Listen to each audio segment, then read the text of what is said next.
Okay, we are live. Yes, yes. What are you saying, Corin?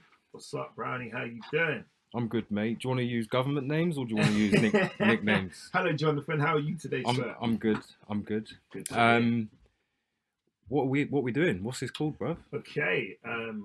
Welcome everybody. This is a podcast um, based on an open and frank discussion about fatherhood within the Black community. Me and Jonathan are both fathers. Both live in Slough, born and bred, and I think it's about time we had this conversation because we have these conversations within our private groups, and I think it's about time that we had it in a public forum. Are you that? Yes, sir. So it's essentially I wasn't born and raised in Slough, Apologies. but I've made it my home. Yes. It's when I was just referring there to government names Hmm. and what have you and nicknames. A lot of people obviously know my name, my nickname. Yeah. And then sometimes when I'm walking down the high street, someone might shout out Leon, and I turn around. Yeah. Other people will say Jonathan, but that is a direct result of the discussion that we're having. Indeed. It's from our backgrounds and the fathers that we've had in our lives and what have you. But Hmm.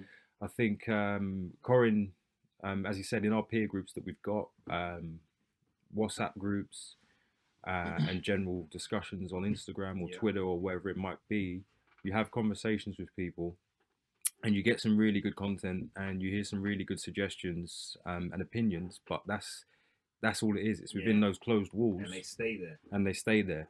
And it's kind of like when people say to you, if you want something, you need to dream for it Hmm. and act upon it. For Otherwise, sure. it's not going to happen.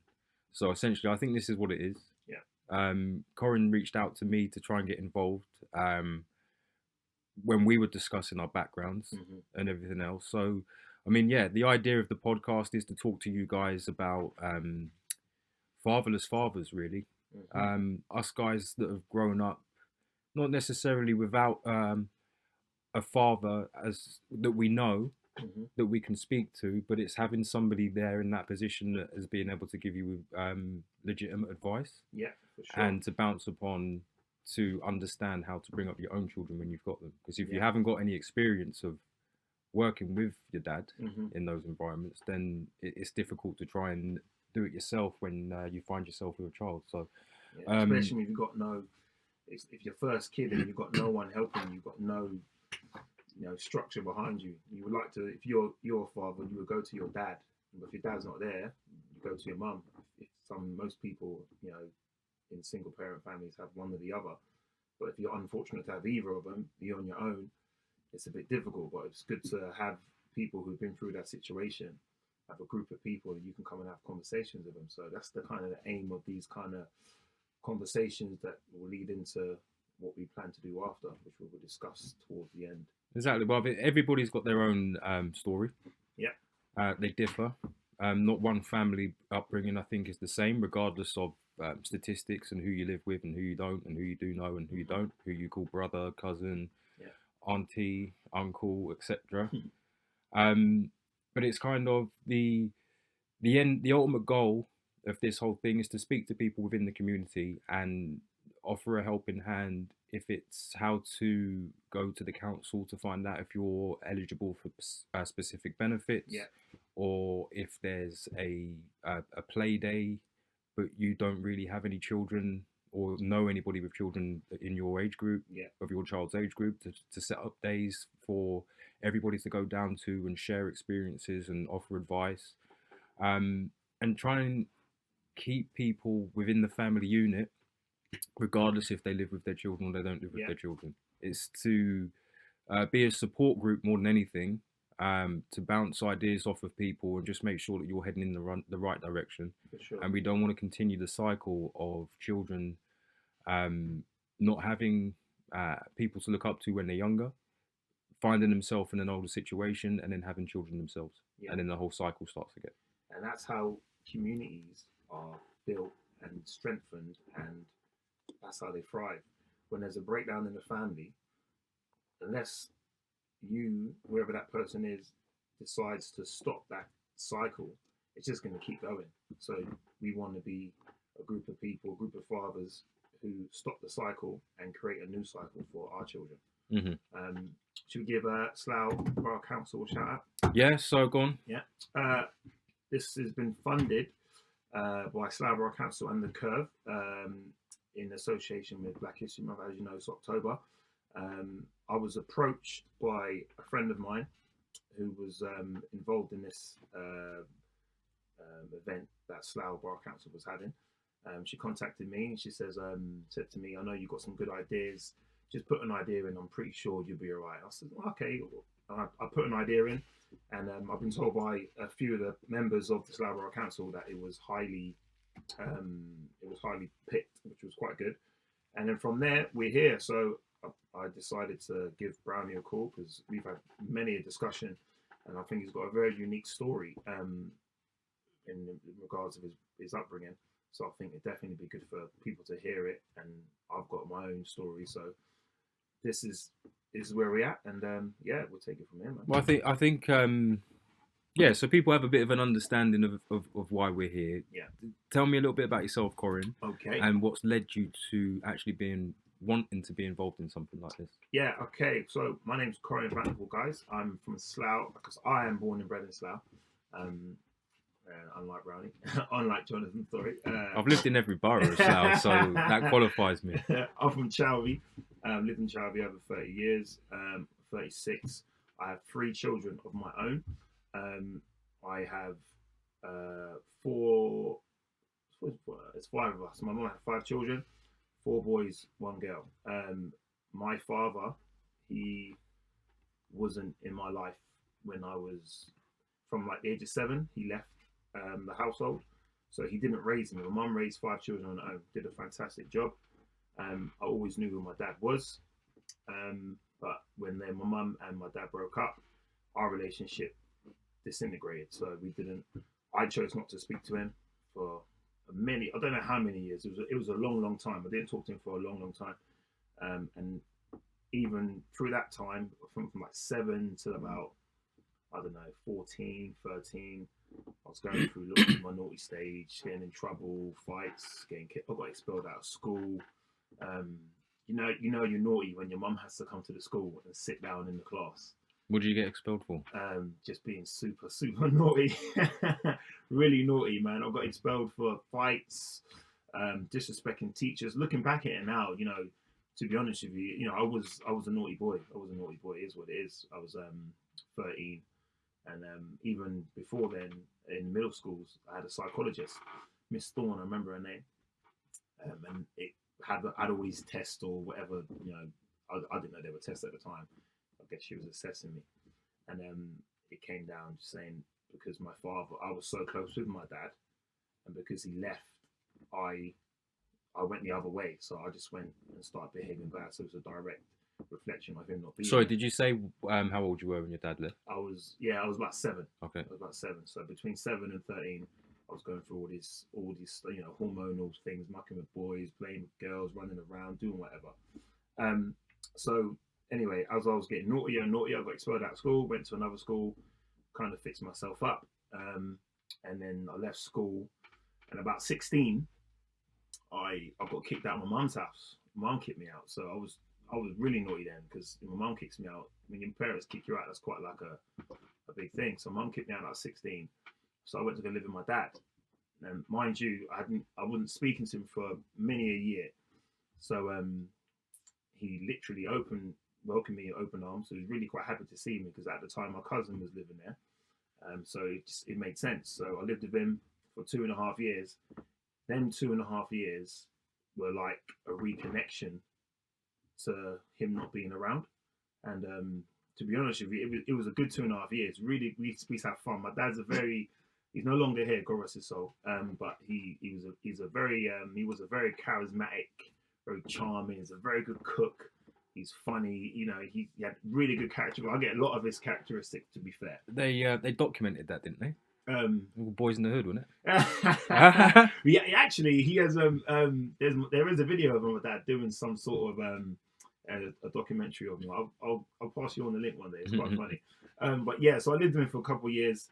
Kind of really reconnected, but without actually, where he didn't raise me, where he didn't raise me, I didn't, you know, that gap, I think, where I could have had conversations about, just like learn how to ride a bike or Mhm. taking me fishing. Just, stuff.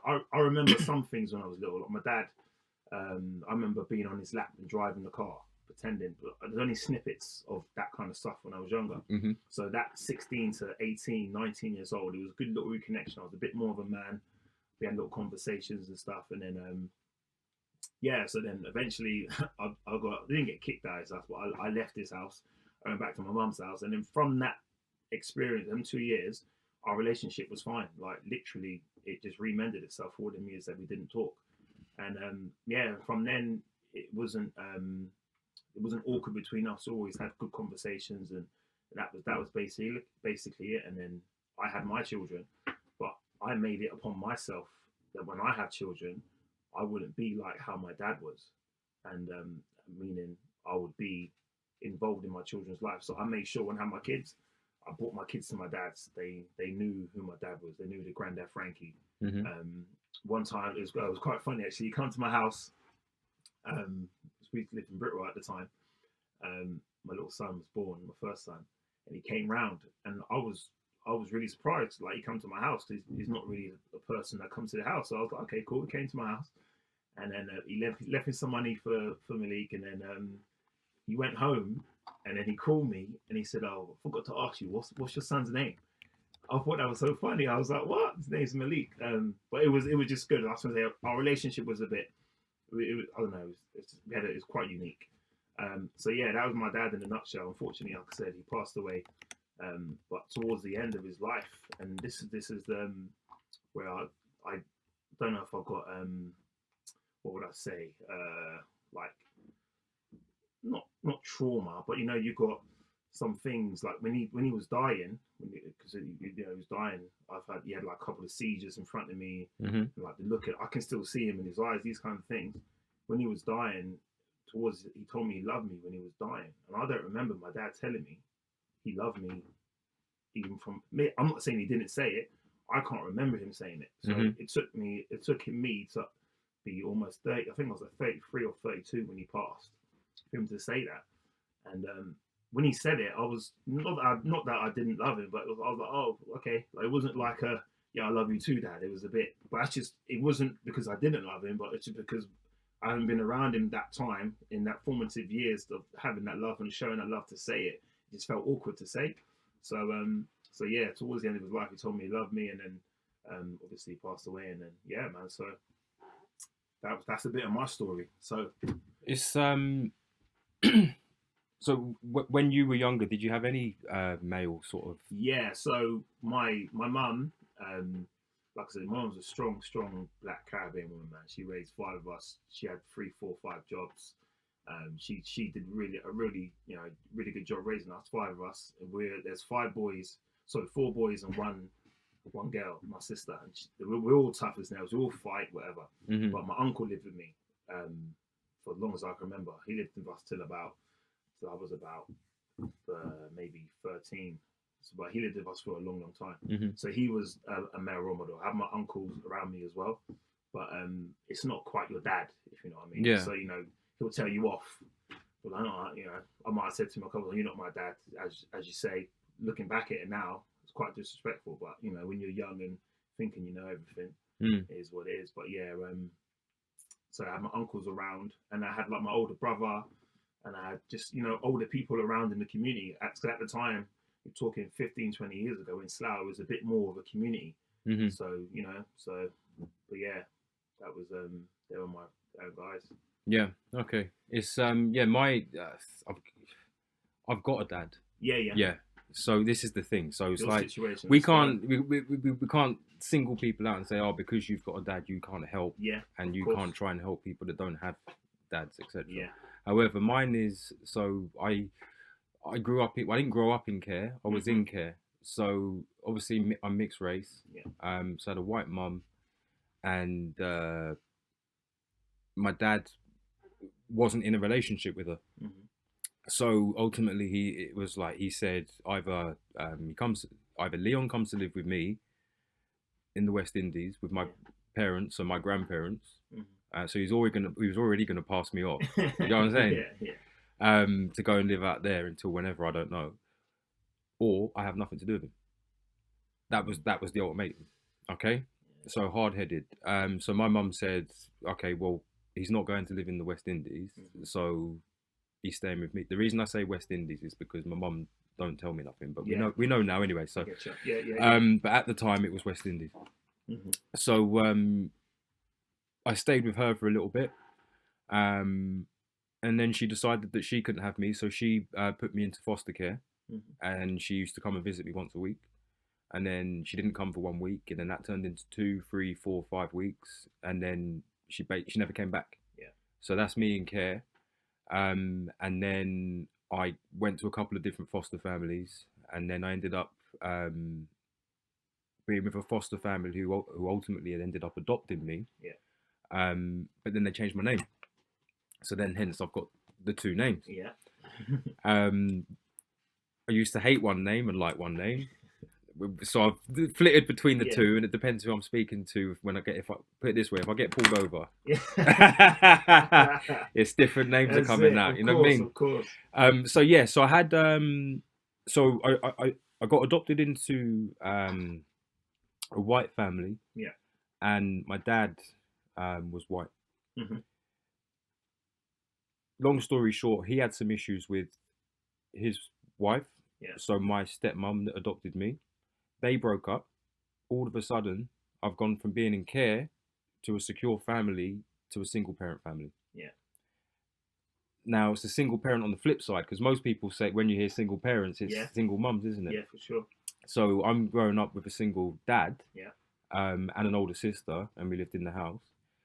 And then he was working all the hours under the sun. hmm He was never at home.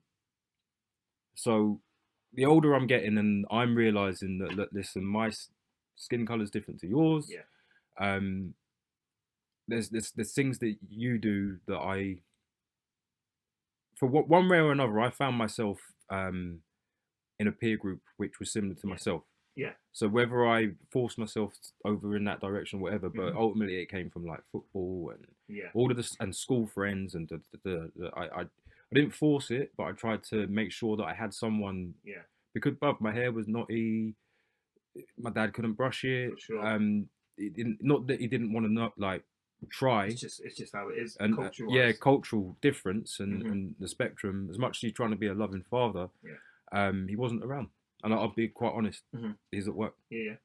So my sister's got responsibility of looking after me. My grandma, who lived North London, would come down and look after me. But like yourself, hmm grandma's not keeping me. Do you know what I mean? Yeah. And Yeah. my older sister would go out with her boyfriend or hmm whatever. So I've got free reign. Yeah. So I was going out and getting into all sorts of mischief, stealing cars, hmm fights, whatever it might be. Yeah. And I couldn't be held accountable because there was no one Keep you in line, check you in. to keep me in line.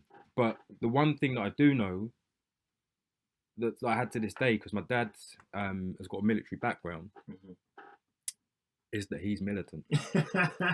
So Yeah. as much as I was naughty, I still had it in the back of my mind that if I do something Daddy's gonna. off serious, Yeah. like he's gonna have me up. hmm Um, there was a phone bill, and this is dial-up days. Okay. Yeah, Yeah. and it was like £800. Oh dear. I was asleep, and the next thing I wasn't asleep because I got thumped in my stomach and woken up, and a bit of paper just waved in my face. Ooh. But that's probably one of the most serious things that's ever happened Yeah. Yeah. in my childhood. So obviously, fast forward a few years. So he retired and moved out of the house when I was 17. hmm So and they moved up north, and I didn't want to go up north. Yeah. So I stayed in Slough. So I'm 17 now. hmm He's been at work most of his time anyway. Fast forward 3 years, and the girl that I was with at the time gets pregnant. So I'm now fending for myself with no real family support Yeah. around No me, structure no around structure around me. I used to go partying all the time and do my music and whatever, and then all of a sudden I've got a daughter, Mhm. and that's it. I found myself in that situation. I had no experience. I had nothing really to relate back to, so it was all about finding my own feet. Mhm. And as much as I wanted to reach out to my dad Mhm. to ask for help, I felt culturally we were so different. Yeah. That's always been a bit of a barrier, and Mhm. it's not his fault. Yeah. But it's just the way that it is. And then obviously I start to deep it and think about it myself, and then I went on to ancestry.com and started Mhm. looking into my history and DNA and finding out Yeah. who's who, and trying to reconcile and find some family that I might not have known. Which then gave me a deeper meaning and like a purpose to try and help people. Mhm. So I try and speak to people all the time, whether it be I'm not that annoying guy in the gym, Yeah. but if you see someone doing like a real bad technique and you know Yeah. they're going to brock themselves, Mhm. Have a little just have conversation. a little younger, Yeah. Yeah. Of not course. old, not Yeah. older Yeah. Yeah. people. You try Of and get the course. youngers on the right path. Of course. So that's what it is. If I see a young person that's in distress or needs help, or I can give them any bit of advice, Mhm. I'd like to, because I was a single parent. Mhm. I was living on my own, and I had a daughter that I would Yeah. go and see every weekend. Now, I wanted to be with her Mhm. all the time, but I wasn't with her mum, Yeah. so I couldn't be with her. Mhm. Therefore, like some guys would give up, and they have arguments with their children's Yeah. mum, With a partner. Yeah. and it gets so stressful that they think I can't be bothered with this. Mhm. So then they walk away from the situation, Yeah. or they don't put as much effort into the situation as they maybe should do. And I don't want that to keep happening. Mhm. So it's the idea again of this podcast is for people to listen to our stories Mhm. and the guests that we have on, Mhm. and the things that we talk about, to make sure that you understand that you're not alone. Yeah. And just because you don't get on with somebody in a romantic situation, Of course. have that relationship with them, and you don't live under the same roof, doesn't mean that you're not a parent. Of course. You're not. You still got responsibilities. You've got parental responsibilities. If you want to be around, you can be around. There's nothing Mhm. that's stopping you. There's so many different channels, and it's kind of helping people navigate themselves into a situation whereby they can have a decent, respectful relationship Mhm. with the other parent Yeah. and still get to see their children For sure. without throwing it all away. Mhm. Um, I often find that, again, you see an awful lot of statistics, and you see the common stereotype is that black kids Mhm. don't know who their dads are. For sure. And that's a very big stereotype. But for example, like I said, my dad's my dad. My dad's got 14 children. Whoosh. Now there you go. When I tell people that, That's a squad. that is a squad. That is a squad, and people on the bench. So, Yeah, they get it. so when I tell people that, their reaction is like that. What, really? How many mums? That's almost always that second question. And to my knowledge, I think it's like seven mums or maybe six. But the fact that he's got 14 kids, and then they say, oh well, it's Caribbean men. Well, not all Caribbean men have 14 kids. I know some Caribbean men who've got 2, 3 kids, and they look after, and they're with their mother, the mother of their children, married or in long-term relationships, either or. I know some white people with loads and loads of kids. I know one guy, one of my mates, he's got like 7 kids, and he's not with the mum. So but that they don't get he doesn't get the negative stereotype that goes with it. It's like a common theme that if you're black or Caribbean or from Yard, you have baby mum or outside kids and all this. It's quite common, but it's just because it's a common stereotype doesn't mean that's true. It's especially when I watch TV. So in recent times, very recent times. Yeah. So there's two that I've seen. The first one that I can remember, because it was the other day, was Lewis Hamilton. Yeah. Winning the Grand Prix. Fantastic. Big up big up Lewis Hamilton. Yeah. So breaking Michael Schumacher's record. Yeah. For, is it 93? 92. So it's 91 Schumacher, and he's got 92. So he's got 92 wins. Yeah. And he's not far off 100 podiums or something like that. Yeah. Anyway, First person the camera went to Mm-hmm. was his dad, Yeah. black man, Yeah. still there, not rich when they're younger, Yeah. Sacrifice loads. sacrificed loads. Loads. Then I listened to Talksport the other day, Mm-hmm. and they had Anthony Hamilton on, Okay. and then I caught the back end of the interview, and then when it went back to the host, and the host said, "Why haven't we had Anthony Hamilton on before? Why have we not had Lewis Hamilton on the show before?" Yeah. He's just broken Michael Schumacher's record. He's one of the greatest sportsmen, British sportsmen of all time. All time. Yeah. All time. And I'm thinking to myself, I know why you haven't had him on. Yeah. It's because he's black, and 100%. that's the only reason. Mm-hmm. But and it's not to say that they're racist, or that's the sole reason they've not had him on. Because more time they talk about football on Talksport and what have you. But because you haven't had him on, that stereotype is often difficult to eradicate because Anthony Hamilton's not been on there before. Mm-hmm. That broader fan base of listeners that listen to Talk Sport are unable to, if they don't watch F1, they wouldn't know that Lewis Hamilton's dad has been a pillar in his life. For sure. And has been there. So more often from day one. Yeah. And there's an awful lot, a lot of my friends, I know their dads. Mm-hmm. And you're living in the bubble, and I'm kind of like, well, you see all these statistics on the news, and you hear this and you hear that, and it's a stereotype. But most of my boys, in one form or another, know who their dads are. So it might be your situation where you've not grown up with him in the same household, but you're aware of who he is. Mm-hmm. You've got to be drastically bad as a parent, but I know they're out there. I'm not going to cover for them. For sure. Those guys are out there that have nothing to do with their children for one reason or another.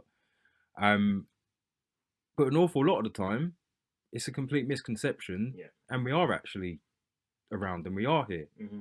So don't follow the narrative and think that you're just another statistic. Give up. Get lethargic about it. I can't be bothered to argue with her. I'm just gonna go listen. Exactly. It doesn't always work like that. Now these days as well, especially you have to understand your children are looking at what you do. So you giving up on them, they might give up on something else in life and go down the wrong path. So you, like I said, it's all about, for me anyway, it's all about breaking that cycle and starting a new cycle. You can be the first in your family to start a whole new cycle, and from that cycle, a whole different level of living can happen from that. So never be afraid to, if you need help, if you're struggling with something, you should be able to reach out and have the conversation. I don't know what my dad's situation at that time when I was 7. I was 7 years old. I was playing, toy cars or whatever I was doing. Whatever he was going through at that time, maybe he did reach out, but I don't know. Maybe he didn't. But for whatever reason, my mum and him decided to break up, and then from then, I decided not to talk to him. So he wanted. I vividly remember him trying to. He called me to the car and he would say, "Come and talk." I didn't talk to him, but like I said, reconnected back when I was more of an adult, like my adult years, like formative 16 to 19, that kind of age. And our relationship was solid from then. Like I used to go to my dad's house. Like he's, like I said, my dad's a very good cook. He taught me how to cook saltfish and dumpling. Like I can make it just like him, and everyone loves it when I make it. So, but that's like I don't even eat fish. Like I'm plant based. Pick up all the vegans.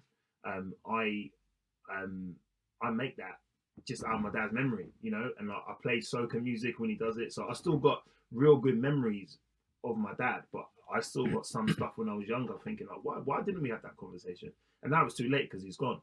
But I really do think to myself sometimes, why didn't we have that conversation? So maybe his relationship with his father wasn't a good one, but I don't even know that side of it because we didn't discuss that. Do you understand? So it's a whole complex of cycles, and whatever cycle they went through, I'm decided to not have that cycle. I literally, like I said, when I had my children, I took Malik and Kiana, I took them to him to his house. They knew him, Granddad Frankie. They were like, "Oh, Granddad Frankie." They loved him. He was so playful with them. So I always think to myself, he must have been like that from when I was little. But I'm going off just thinking because I can't remember it. I was like a baby. But yeah, man, it's I often think about things like that. Yeah, but like you say, they're going off the rails because you might think, oh well, he gave up on me, Yeah. so why should I care about Hmm. X, Y, and Z? But it's I mean, there's so many families out there. So I was just looking at the Office of National Statistics, Yeah. and so as of 2019, there's 19.2 million families. It's an increase of 0.4% on the previous year. Hmm. So the number of households, I would say, that have single parent families by ethnicity, black, 24% of that single parent families. Um, the leader or the head of a house in a mixed race house, 19%. Hmm. White families, single parent families, these are Yeah. 10%, and Asian is 8%. Now, one thing that you said to me earlier, which I thought you're right, is the fact that even though there's 24% of the population of black and ethnic groups in a single parent Yeah. family, that doesn't necessarily mean that the dad Hmm. isn't involved in the life of the Yeah. child. It just Yeah. means that, He's not in the house. yeah, mum or dad, Yeah, yeah, more that he might have his own place, and yeah, the kids goes and see him in that place. That doesn't get recorded, exactly, so it looks like a very shrewd statistic. Oh no, they're not doing what they're supposed to do. Well, nah, they are doing, and sometimes they most of the time they're doing extra. mm, But just because it's not in the same household doesn't mean that it's a bad thing, you know? exactly. Yeah. And then we always look at the news, and I suppose it's all connected. So when you have like violent crime, Yeah. stabbings mostly, Hmm. is the one that they like to talk about all the time. Yeah. Now, don't quote me on the statistics. I won't Hmm. label any numbers because I can't recall totally. But there's as many knife crime incidences that happen in affluent. I wouldn't say affluent. I would say in predominantly white areas. Yeah. Not affluent. That's the wrong word. Sorry. Hmm. Predominantly white areas up north, over to Bristol and Wales. Yeah. I've heard some stories of some situations that haven't even made like the mainstream news. Hmm. But then when a black kid in Vauxhall or Edmonton or wherever they Yeah. are like gets involved in an incident, it seems to make the headline news. Straight away. And it's And the tagline's always black on black. yeah, it's Straight black. It's away. black on black crime. I go and look in the comment sections because it's really just to have a gauge and an Hmm. understanding of what's going on. And some of the comments in there is, oh, single parent family, no doubt. Hmm. Doesn't know his dad, no doubt. Yeah. Just like his dad, no doubt. For sure. And it's like, where do these stereotypes come from, Hmm. and why are they pushed on us? Yeah. So don't watch them. Don't listen to them. Be your own man. Hmm. And if you need help, you have to ask for help. For sure. You have to reach out for it. So I want to get this to a stage whereby we can talk to you guys that are listening. And obviously we've got our Instagram page, Yeah. which is Fatherless Fathers, and we'll attach all of the links and everything else to it. Yeah. And we intend to open a WhatsApp group as well. So anything can be completely anonymous, Hmm. and you can just fire questions at us, and we'll be there to help and answer. And if Yeah. you want to talk amongst yourselves within there, then within reason, Yeah. you can do. But the goal is, one thing that I've always thought as well is that sometimes parents, dads, and especially if they're in my scenario where I Yeah. was on my own Hmm. with a child, I didn't know where to go or what to do Hmm. with my eldest daughter when I had her. Hmm. So it'd be like opening up groups to be able to have you to come down and we can all integrate and hang around together Hmm. and have play dates with the Yeah. kids. Have networking, talk, and discuss. If Yeah. you're going through stuff, you could, my daughter's done this, or she's going through this. Have you been through that with your daughter? These kind of things you can have. And also, I feel groups that we're trying to create is to change the narrative that young black fathers aren't are no good, really. Because when I hear, oh, you black dads, all you do, you leave your your missus pregnant, leave the kids. That was accused of Marcus Rashford recently. I can't remember the gentleman's name. I don't want to say his name wrong, but he was maybe you can check on your computer. So basically, he was talking. Marcus Rashford was doing a good thing with these free school meals, and I think the gentleman just came out of nowhere and asked Marcus Rashford, "Well, do you know your father?" or something along them lines. And and he's a middle-aged white man, so these kind of people like MPs, and I'm not saying he was an MP, he might, but he's a person of, you know, high authority, and he does like some form of um, I don't know what he does actually. You double check for me. Who? Sorry. I think his name David Vance. I think that's his name.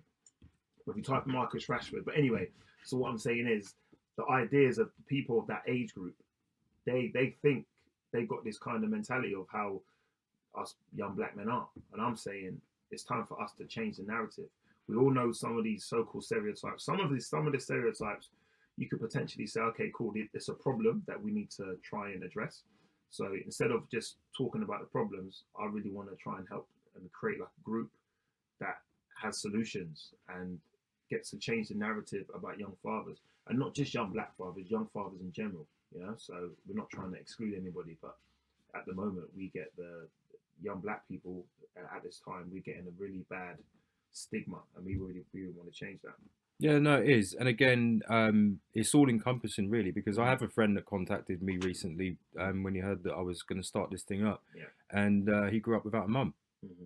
And he was like, I really appreciate what you're doing. And hopefully we can talk about that situation one day, Mm-hmm.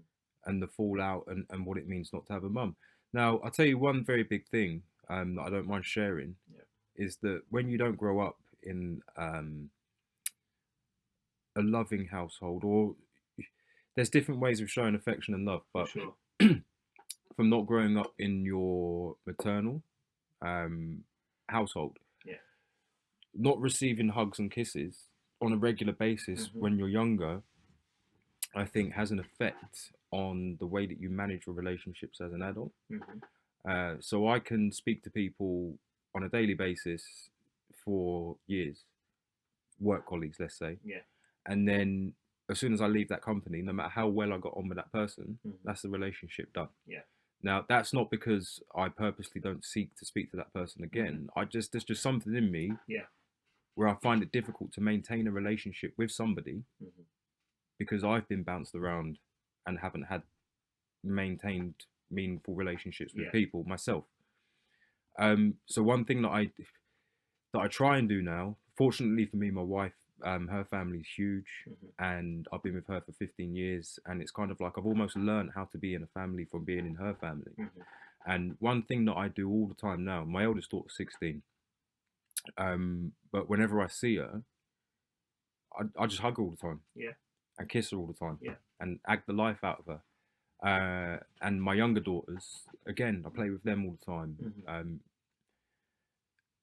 I'm very strict, but they know that they can mess around, and they know how far they can push me. But that relationship's a wonderful thing, and it's just that don't be afraid, because especially if you're a young dad as well, don't be afraid of showing affection. For sure. Like, there's absolutely no problem with walking down the road holding hands with your kids, or kissing your kids in public, or if you are in a relationship, but you didn't have a parent yourself, but you are in a relationship, to hold hands with your missus when you're walking down the street, and hug your missus. You don't have to constantly have this persona of showing love is like, oh, you can't do that. We have to show love. It's difficult in this COVID era. That's it. Don't get too close. I'm from the same household. Exactly. But as long as you're from the same bubble at the moment, until this all settles, it's one thing I would say is you have to show love. And your child needs to feel secure around you. Now, I don't get on with my eldest mum. We don't talk. There's no relationship there. But when I see my eldest, I don't talk about her mum either. I don't want her to come into an environment whereby she's thinking when she's on her way to my house, he's gonna say something about mum, and then when I go to mum's, she's gonna say something about dad. And then she doesn't want to be in that environment. It's trauma for the child. It's trauma for the child. Trauma for the child. Yeah. So when she comes, it's about her, and that's it. What do you want to do tonight? I want to watch telly and go to bed. Cool. Boom. Telly, go to bed. I'm glad you brought this up, because I think we had the discussion before, and I was saying, my mum loves me. My dad, You know, he told me he loved me. I'm not disputing that. So even talking about it now. So when I was younger, my mum, she wasn't a lovey-dovey, you know, cuddling, kissy, and my mum was very, very strict, and you know, she had to be. There's five of us. We did all sorts of stuff, yeah. But my mum held us down, did the job she needed to do, but she never used to say, "I love you," or that just wasn't her way. But there's no way you could tell that she didn't love her children. She did everything, cook, clean, Mm-hmm. jobs, everything. She showed love a different way. Yep. So now I've got my children, and yeah, it's obvious. Obviously, I love my children. I tell them I love them, but sometimes my son or my daughter will say, "Love you, daddy," and it's like, Mm.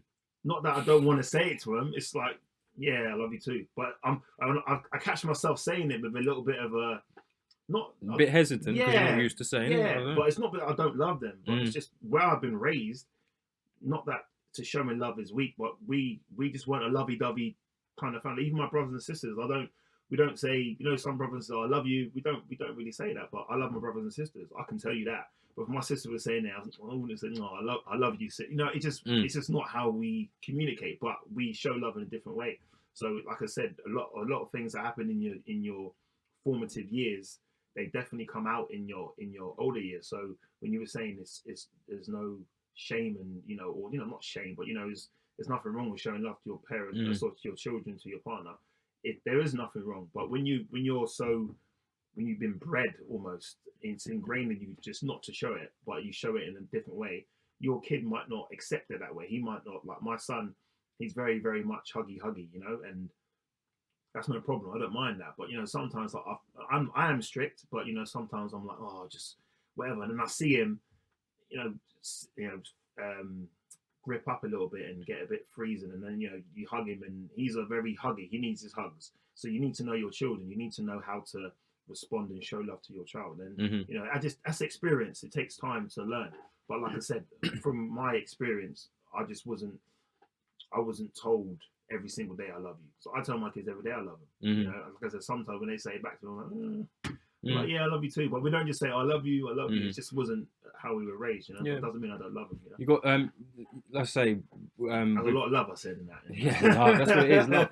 Love. I'm talking about the safe spaces where I was Yeah. saying with my eldest, it's people need to understand that if you do have a child and you find yourself in a situation, I'm going to say blaming it on the fact that you didn't have a dad or a parent, and you're not in a good place yourself, then again, we want to help you as a person.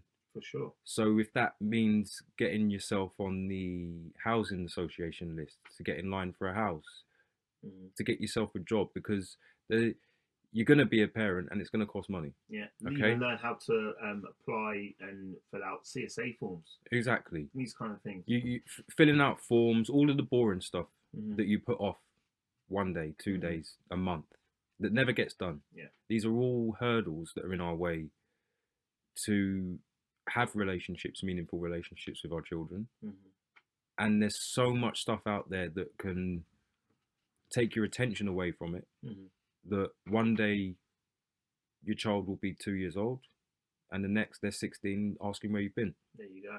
And where you've been is doing other things that aren't important. And you know, I often think about that. I often think when my boy or my daughter, you know, when they're 15, 16, 17, like, you know, how some parents and children, they just don't talk. I can't imagine my child not talking to me at this point in my life. I ain't talking to my dad. I'm like, what are you talking about? You're not talking to me. But then looking back, that's what I did to my dad. I just stopped talking to him. So maybe he was feeling the same way I would feel if my child did that. But you know, at the time you don't think. So, you know, it's always you always got to try and look at two sides of the coin kind of thing. But I can't imagine my child not wanting to talk to me. Imagine like one of your daughters. So I ain't talking to that today. I don't talk to them. You don't talk to them for 10 years. Like what? I've raised you. I've done everything. You know, it just in my mind, I think, you know what, and that spurs me on to make sure I do everything for my child. I make sure manners, respect. I'm there for them. I have conversation. I read them stories. I'm involved in their life. You know. One thing I started doing the other day. Is it Wim Hof?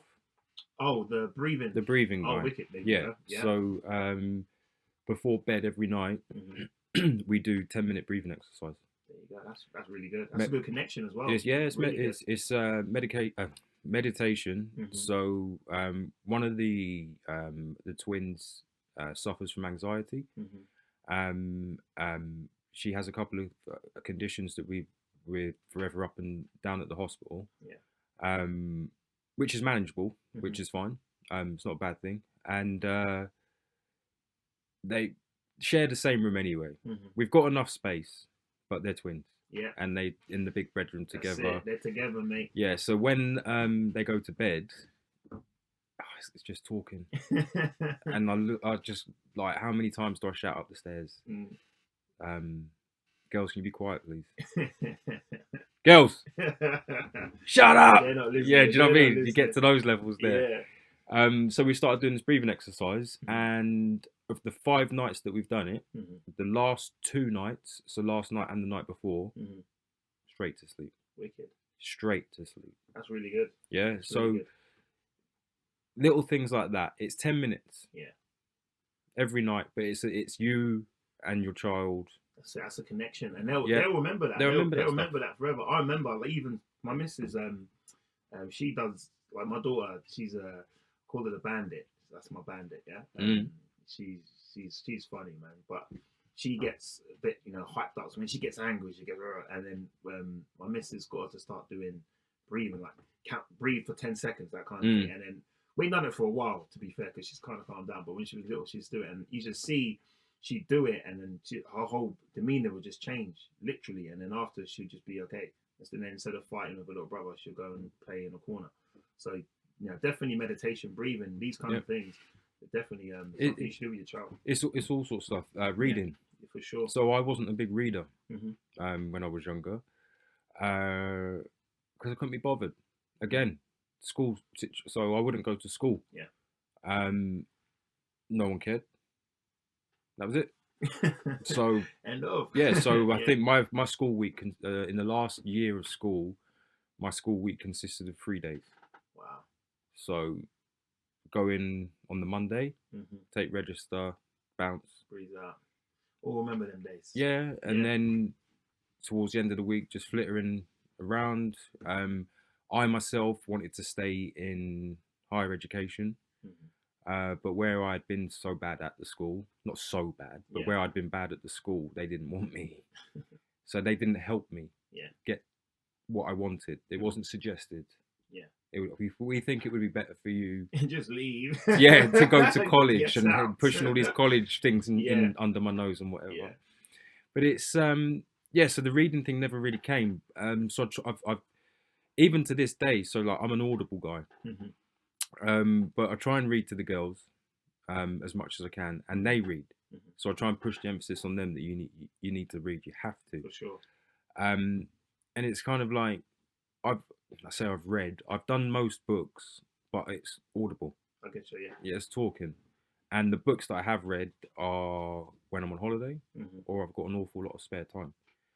I find it difficult to maintain the reading when I've got work, gym, blah blah blah. Yeah, you've got a lot going then on, you go bed and read.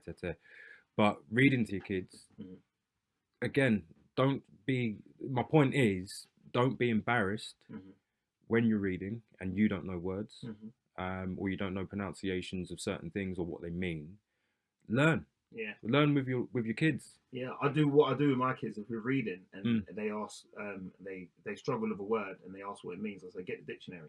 Yeah. And then they get the dictionary, and then I'll get them to write the word out and write the meaning out. My boy hates it, but in the long run, that's going to help him because he'll understand what these words are, and he'll get like a dictionary definition of the word. You don't always have to know dictionary definition, but it's good to know. So now you know you're pronouncing the word proper, and now you know how to put it in conversations. So that's always good as well. It is, because I mean, I'll admit it. I've been in situations. Well, when I was younger, when my eldest was maybe 1, we broke up early doors, like 1, 2, and she'd literally be in her cot or a pram, whatever it is, and I'll be doing my own thing, and I'm just not engaged at all. I'm looking after her. Yeah, that's it. And I need to switch people out of that mentality because you don't understand how much good it does, even if you just take your child Yeah. for a walk, Being present. being Being present, present. fresh air, For sure. down by the river, down through the park, Mm-hmm. wherever you can walk to. If you're in inner city, then obviously you find your areas. You go for a walk somewhere, but it's just about being with your child. I'm not saying 24/7 Yeah. strapped to the hip, Mm-hmm. but whereby if you have a child that is old enough to read as well and do different things, play that board game with them. Mm-hmm. Read a book with them. Put them on the swings. Yeah. Like I don't want us because we didn't do it. Yeah. We don't do it. Yeah. We need to get over that and push that aside That's it. completely. So I mean, New cycle. it's a new Start a new cycle, and I think because if you are listening to the podcast, Mhm. that's you're quarter of the way there. If you're still listening, Mhm. because it means that you want to make a change, For sure. and it means that you want to be a decent parent. Mhm. And we call it Fatherless Fathers. The idea is to speak to our peers and people like us that we could see that we were like when we were younger. Mhm. But it's not just about fatherless fathers. Yeah. It's about the family unit, and it's about that's under yeah. attack right now. It really is. The structure of the family is really. It's like you're coming from work. Mum's upstairs, dad's in his man cave. Kids are doing this. Everyone's on iPads. You're talking through text, and you're living in the same house. So that's all broken. And the kids on the way home from school, they're going KFC. They're going to the chicken and chip shop. Before, mum will cook the food, and then the food will be there, or dad will cook the food. Or, everyone eat together. Now it's just everyone's in 5 different rooms in the house having a conversation first via text, which is a breakdown of the family. And a lot of these issues ain't going anywhere until someone actually comes out and says, you know what, let's do something about it. Yeah, just be a little bit more proactive and what have you. And it's exactly that. It's all about being hands-on and making time. And really, there's two ways of looking at it. We're here to help you if you are in a family unit, but you're unsure of something, or you feel a little bit uneasy about speaking to your wife or your girlfriend or whoever. You can speak to us. Or if you are on the outside looking in, but you want to be a dad, but you don't feel like you have the opportunity to be because there's blockers in your way. We've got so much life experience between ourselves. We're going to have guests coming on the show. Whether we talk about whether they be family law or doctors, learning even like financial people, teaching how to manage your money, exactly, all sorts of stuff. So it's a podcast for you to listen to stories and try and relate to people, to make you understand that you're not alone. And there's so many different podcasts out there at the minute. They're all it's not to knock anyone. I do other podcasts. I have a podcast called the Yeah Buddy Experience podcast. Yeah, buddy. And we talk about, shout out Michael, and we talk about ancient history. We speak to actors, musicians, anybody that's had I would say, an alternative or difficult upbringing, but then they've managed to forge a path to be successful, and then they share their experiences for sure with everybody to say how they got there and whatever. So it's kind of like a similar thing here, is that just because you're not involved in your children's life at the moment, or you are involved but you could be better, or you just want other people to speak to, relate to, bounce ideas off, understand how you need something to get done, we're trying to be those guys. Yeah, we definitely could be like a networking group with everyone. Like me personally, I'm a boxing coach. I'm assistant head coach in shameless plug it, Lucky Glove School of Boxing in Slough. It's a black-owned boxing gym in Slough, guys. I've been with Lucky for like 5 years. I walked in the door as a regular guy, just training. I actually bumped into Lucky in the middle of the road. He thought I was a spy originally for another gym. So he was a bit offish with me. I was like, oh, okay. And then I turned up at the gym. 5 years later, I'm assistant head coach. I'm training. I'm full-time PT. That's what I do. And we got a lot of young guys, literally with we have little issues. They come in, they have a good session in the gym, and they keep coming back. And the ones that stick with it become champions. We've got a champion guy. We've got guys who are on the verge of championships. We've got guys who fight regular. We've got guys who've lost 10, 20 kilos. And we've helped, and we've helped them change their lives. Literally, boxing saved my life, and I know boxing can help people with mental issues, with stress, and especially if you're going through like dramas with your baby mother or dramas in your life or work. You can come to the boxing gym. You smash a couple bags out. You let out that frustration. You go home feeling a little bit different. So there's loads of different avenues. It's not just all, sitting down in a room, thrashing out your ideas like not arguing, but just letting all your problems out. We've got solutions. You can come train with us. We'll put together a football team. Put together like a play day group with kids. All sorts of stuff we could do. So it's a good networking thing. And like I said, this is the start of a lot of things to come. So hope everyone listening takes something from it. And if you've got a similar story and you want to get involved, feel free to shout out, and maybe you can come onto the podcast. We have a conversation, and you can share your story, and you can inspire and motivate somebody else. 100%. So I'd say the Instagram page we will tag in this on the council site. But ultimately aiming for Fatherless Fathers on Instagram. So please reach out to us, connect to us. Like I say, if we get the WhatsApp going, it can be completely anonymous. Questions. If you need any research doing, I'll do it for you. If you don't know where to go, then I'll point you in the right direction. That we're here to help. And ultimately, that's it. So I just want to shout out if there's anything else you want to go through on there, Corin. I think that's quite good. I think just to give a shout out again to Slough Borough Council and the Curve Library for suggesting and putting together these events for the Black History Month. And I really think this will be the start of something good. So we just, like I said, if you guys want to reach out to us.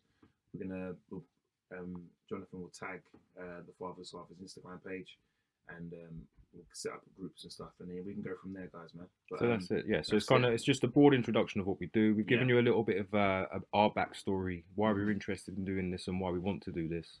And ultimately, we're just two black guys that want to help within our own community, for sure, where we are, and we've seen an awful lot of things happen around us that we don't agree with, we don't like, and we want to see some real change. And we, as we said at the beginning, we often talk about it with our friends, but there's no action. And this is us taking some sort of action. So hopefully we can help you and influence you in anything that you need to do moving forward. So thank you for listening. Again, guys. Big up the Curve, big up Slough Borough Council, big up my people, big up my wife, big up kids, everyone. Family, everyone. That's it. Hope my kids are sleeping. Yeah, they've heard me. If they're not. Big up everyone. Thank you, guys. Take care. Peace.